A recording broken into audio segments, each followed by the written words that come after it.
Hi guys, so for today's vlog, so ayan, happy Friday tayo guys. So tingnan nyo naman yung mga ngiti ko pag Friday. And then, syempre kasama si Ate Sky sa paghatid sa akin sa work. So ayan, tinatanong ko siya that time, nasa ang kanyang bow. Ayan, si G-Style. Syempre ihahatid ako sa work. And then, dadaan muna kami dito sa Chopsticks. Kasi sabi ni G-Style ay masarap daw dito bumili ng breakfast. So, ayan. Buti na lang may breakfast na sila dito. Kala ko wala pa guys. So, ayan. May pamusubi at yan. At iba-ibang sandwich. At may dessert. At may fruit na silang nakaredy. So, ayan yung kanilang menu for breakfast. Ayan, meron din silang plate lunch, pero syempre later pa yan. So, hindi ko alam na maaga pala silang nagbubukas. So, ayan, breakfast menu nila. So, syempre, order na tayo ng coffee din. So, ayan, naka-order na ako niyan guys. So, inaantay ko lang maluto. Sabi sa akin mga 15 minutes. Ayan, meron na rin silang muffin. Ayan, nandito tayo, nag-aantay. So, ayan yung kanilang logo. Chopsticks Asian to go. So, ayan. At ito yung kanilang coffee, yung Costa Coffee. Ayan. So, bumili rin tayo ng cappuccino. And then, ayan, meron din silang mga soda dito and Gatorade. Pero hindi tayo bumili niyan dahil masyadong maaga. So, ayan guys. At ayan, natapos na ang aking 8 to 9 hours na work. So, sinundo naman ako ni G-Style at ni Ate Sky. Siyempre, lagi niyang kasama si Ate Sky. So, ayan, uwi na tayo guys. So, sabi ni G-Style, the-drop off lang niya ako and then o-onsen lang daw siya, yung hot bath. And then, ayan. So, ayan, sinundo ako ni G-Style after niyang mag-onsen or nag-hot bath dahil nagutom siya. So, kaya, ayan, gusto daw niya kumain dito. Ayan. So, malapit lang din ito sa bahay namin, guys. Kaya talagang napaka-convenient kung nasaan kami dahil maraming magagawa, maraming makakainan. So, ayan. So, medyo inaantok-antok pa ako. Antok na pala. So, ayan. Nakatulog kasi ako nung din-wrap up ako ni G-Style. And then, ayan. Dito tayo sa cafe, restaurant, Gusto. So, ayan. Nakit na tayo. Ayan. So, hindi mo naman kailangan ditong magpa-reserve.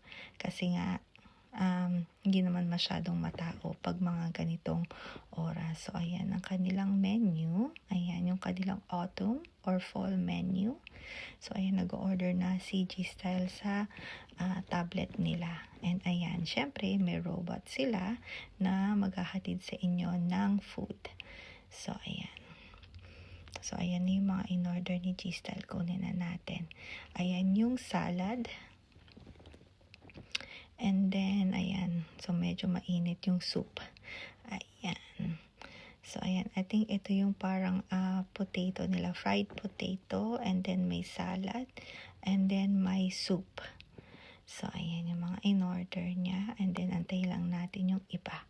So, ito yung sabi nilang talagang signature food nila. Yung burger. And then, ito yung shrimp. Fried shrimp. Ayan, burger patty nila. Ayan, Hamburg ata ang tawag nila dyan. So, ayan, nag-start na si G-Style kumain.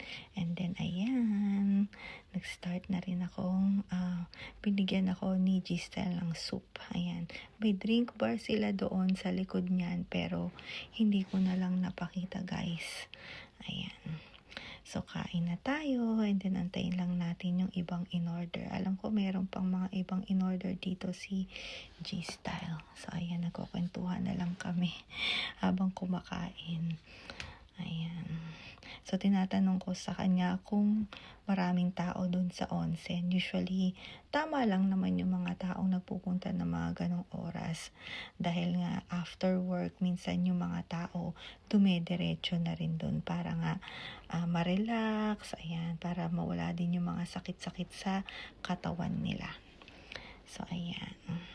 then dumating din yung in-order ko. Ayan, may bread. And then papakita ko sa inyo. Ayan, ito yung in-order ko guys na may egg. Yung burger or hamburg nila. Ayan. So, ayan. And then may bread na kasama. And butter. So, tara guys, kain na tayo. So, after namin kumain, then uuwi na rin kami ni G-Style dahil nga late na rin. So, ayan, comment down below kung nakakain na rin kayo dito at ano yung in-order ninyo. Para next time, bumalik kami dito, yun naman yung itatry namin kainin. Pero actually, ito nga, sulit na. Dahil nga, all you can drink, and then tingnan nyo naman, kahit maliit yung portion, napakasarap niya at mabigat din sa tiyan.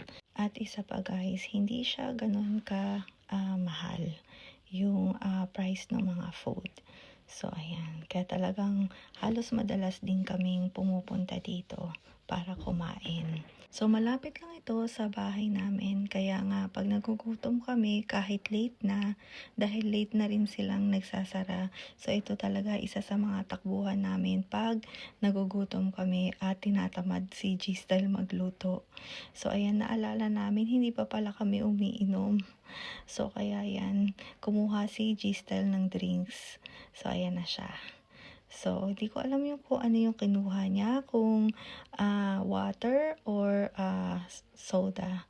So, ayan. At hindi ko rin matandaan kung ano yung kinuha niya ditong juice. So, ayan. So, niloloko ko dito si G-Style na namimiss na siya ni Sky, kaya bilisan niyang kumain. So, ayan.